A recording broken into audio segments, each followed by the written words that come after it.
Welcome back to HealthyCast. If you enjoy our deep dives into health and wellness, you know what to do. Hit that like button and subscribe so you don't miss out on future episodes. Today we're going to be talking about something that might make a few people blush. Sex after 50. We have a fantastic expert here today who has worked with over 4,000 people on this very topic, and they are ready to bust some myths and offer some real insights. We're always told that aging is about slowing down, but what if it's actually a chance to redefine pleasure and intimacy in ways we never imagined? So let's start by addressing the elephant in the room, the changes our bodies go through as we age. It's easy to compare ourselves to our younger selves, but is that even a fair comparison? Not really. It's like comparing a brand new car to a vintage classic. They both offer a ride, but the experience is totally different. I think the key is to acknowledge that physical and hormonal shifts are natural. And they don't mean the end of a satisfying sex life, just a shift in how we approach it. Okay, so let's get specific. What are some of these changes, and how do they actually affect things in the bedroom? I know a lot of people worry about muscle loss as they age. That's a valid concern. As we age, muscle mass naturally declines, and that can impact things like stamina and strength, which are important for a fulfilling sex life. But the good news is, incorporating some strength training into your routine can help maintain muscle mass and keep you feeling energized. Makes sense. Now, what about those hormonal shifts everyone talks about? It's not just about menopause for women, right? Absolutely not. It's a common misconception that hormonal changes only affect women. While it's true that women experience a significant drop in estrogen during menopause, men also go through hormonal changes, primarily a decline in testosterone. These fluctuations can impact everything from desire and arousal to sexual satisfaction for both men and women. So what can we do about these hormonal roller coasters? Are we just stuck with whatever our bodies decide to do? Not at all. It's always a good idea to talk to your doctor about any concerns. And in some cases, hormone modulation under the guidance of a specialist might be an option. That's reassuring to know. I think a lot of people feel like these changes are just something they have to accept passively. Now, you mentioned earlier that aging doesn't have to be a decline, but a chance to redefine intimacy. Can you elaborate on that? It's about expanding our understanding of what intimacy truly means. We often get caught up in genitalizing sex, focusing solely on the mechanics and the end goal. This narrow view can actually limit our experience of pleasure and connection. Instead, think back to those early days of exploration and discovery. There was a sense of playfulness and curiosity that often gets lost along the way. That's a great point. Remember those butterflies and that sense of excitement when everything was new? Bringing that back into the equation could be a game changer. Exactly. It's about appreciating the full spectrum of sensuality and intimacy that our bodies offer. Don't let performance anxiety or focusing solely on specific organs overshadow the beauty of connecting with your partner on multiple levels. That's such a powerful shift in perspective. It's not about trying to recapture youth, but about embracing the unique possibilities of this stage of life. But here's a question I hear a lot. Isn't sex supposed to be effortless? Like you see it in movies and TV shows, that spontaneous passion that just erupts out of nowhere. Is that realistic, especially as we age? While spontaneous desire might have been more common in our younger years, as we get older, desire often becomes more responsive. It's not that the passion fades, it just means we might need to be more intentional about creating the space for it to flourish. So it's less about waiting for the spark and more about actively fanning the flames, so to speak. Exactly. Think of it like tending a garden. You need to nurture it, create the right conditions, and invest time and energy to see it thrive. In this case, the garden is your intimate connection with your partner. I love that analogy. It takes the pressure off this idea that desire should always be spontaneous and highlights the importance of mindful engagement. And remember, sex isn't like flicking a switch. It's about creating a sensual and connected experience for both partners. This brings me to a topic that I think a lot of people are curious about, but maybe hesitant to discuss. The role of tools and techniques. Is there a place for things like sex toys and accessories in this conversation? Absolutely. The world of sex toys and accessories offers a fantastic array of options for people of all ages and can be a wonderful way to enhance pleasure and intimacy. It's about approaching this with a sense of curiosity and playfulness, not shame or embarrassment.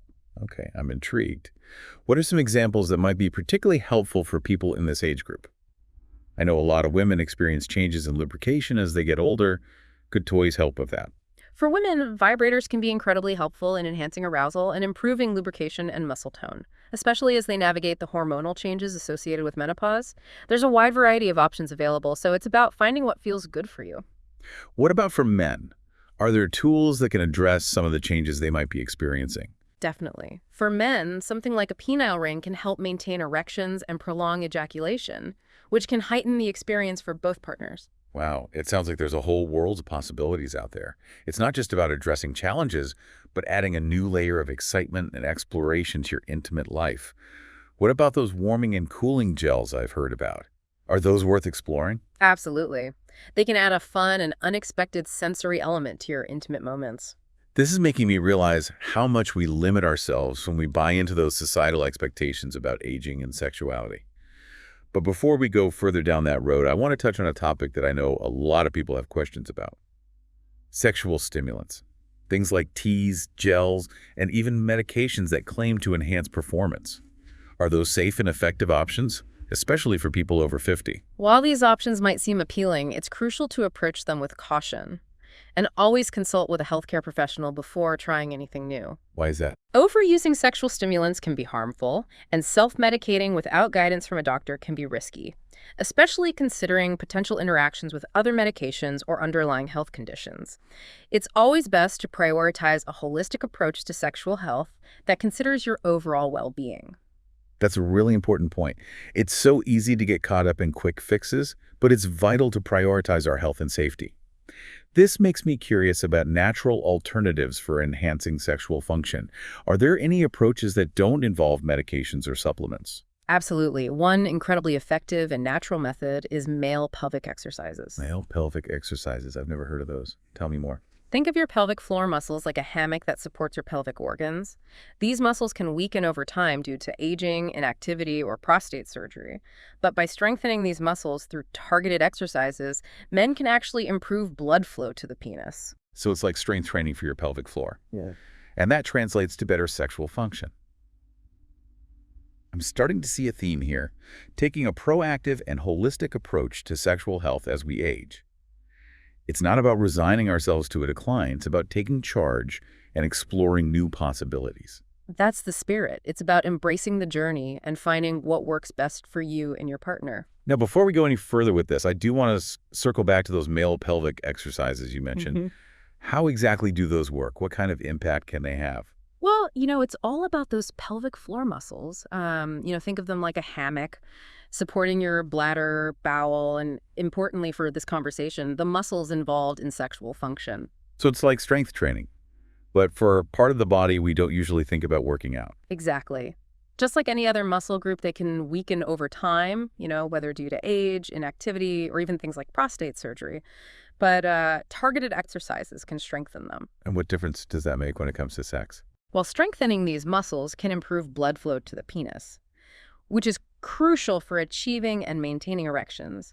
And it can also help with ejaculation control, which can boost confidence and enhance pleasure for both partners. That's fascinating. I think a lot of men would be surprised to learn about this natural approach. Yeah. It really reinforces the idea that we have more agency over our sexual health than we might realize. Absolutely. It's about being proactive and informed. Speaking of being informed, we've touched on a lot of the physical aspects, but I want to circle back to the emotional side of things.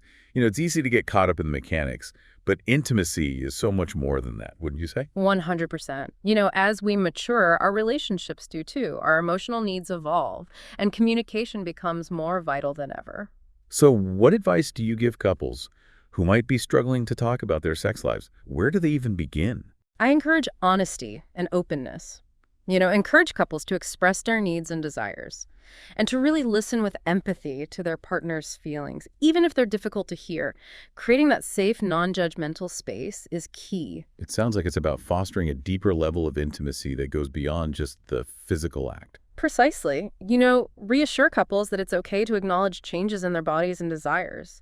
What worked in their younger years might not be the key to satisfaction now.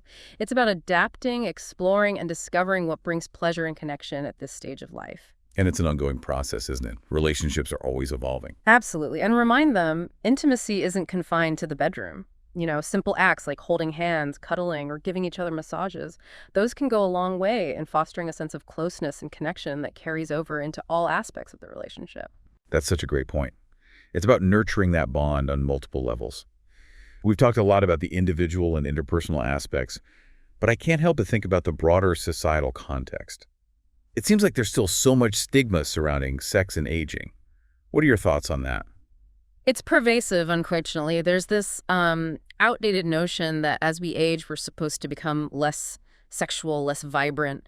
It's almost as if society wants us to fade into the background. And they couldn't be further from the truth, right? Right. The truth is, for many people, their sex lives actually become more fulfilling after 50. Think about it. They often have more time, more freedom, and a deeper understanding of themselves and their desires. They've also shed a lot of those insecurities and pressures that might have held them back in their younger years. Exactly. And with age comes experience, which can translate to greater confidence and self-awareness, not to mention, better communication skills. So it's about embracing the wisdom and experience we've gained along the way and using them to create even more fulfilling, intimate connections. I love that perspective. Now, before we wrap up, I want to ask you for some practical advice for our listeners. If someone is feeling inspired to embrace this chapter of their life with more confidence and intention, where do they even begin? Well, start with the basics. Prioritize your overall health and well-being. It's hard to feel sexy and energized if you're not taking care of yourself. Make sure you're eating nutritious foods, getting regular exercise, managing stress, and getting enough sleep. These are the foundations of a vibrant life, both inside and outside the bedroom. So it's a holistic approach, taking care of our physical, emotional, and mental well-being. Absolutely. Next, cultivate a sense of curiosity and openness. Be willing to experiment, to try new things, whether that's different positions, sensual touch, or exploring the world of toys and accessories. What might have felt intimidating or off-limits in the past might spark a whole new level of excitement now. It's about embracing that sense of playfulness and adventure we were talking about earlier. Exactly. And lastly, never underestimate the power of communication. Talk to your partner about your needs and desires, and be open to listening to theirs. Creating a safe and non-judgmental space for open dialogue is the key to a truly fulfilling and connected, intimate life. This has been such an insightful conversation. I feel like I've learned so much about how to approach sex and intimacy after 50 with confidence and excitement.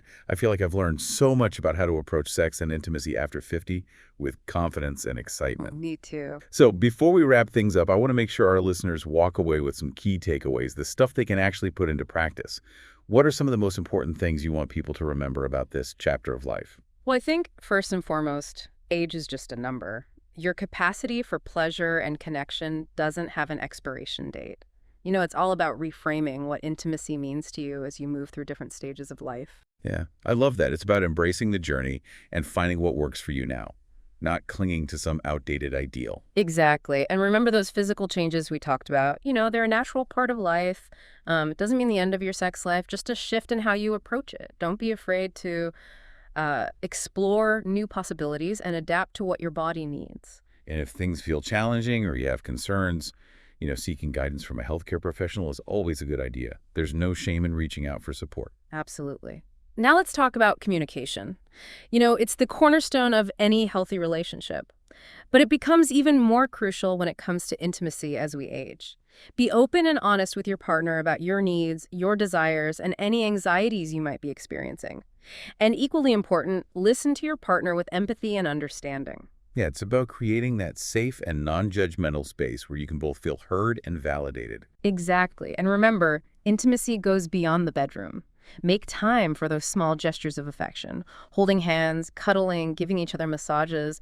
These little things can have a huge impact on strengthening your bond and fostering a sense of closeness. It's about nurturing that emotional connection that forms the foundation of a loving and fulfilling relationship. Now, I want to touch on those societal messages we were discussing earlier, those expectations that try to box us in. And tell us how we're supposed to behave and feel as we age. What advice do you have for people who might be struggling with that?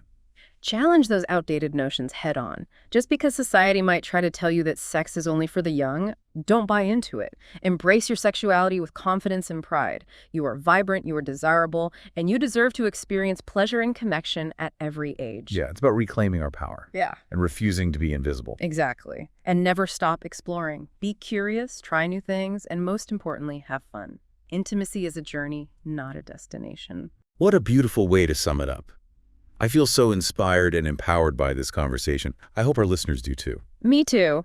Remember, you are deserving of pleasure and connection at every stage of life. Embrace this new chapter with confidence and excitement. And for our listeners, we'd love to hear from you. What excites you about redefining intimacy in this chapter of your life? Share your thoughts in the comments below. And if you enjoyed this deep dive, don't forget to like this episode and subscribe to our channel for more empowering content on health and wellness. Thanks for joining us on this incredible journey. Until next time, stay curious, stay connected, and keep embracing all the possibilities that this stage of life has to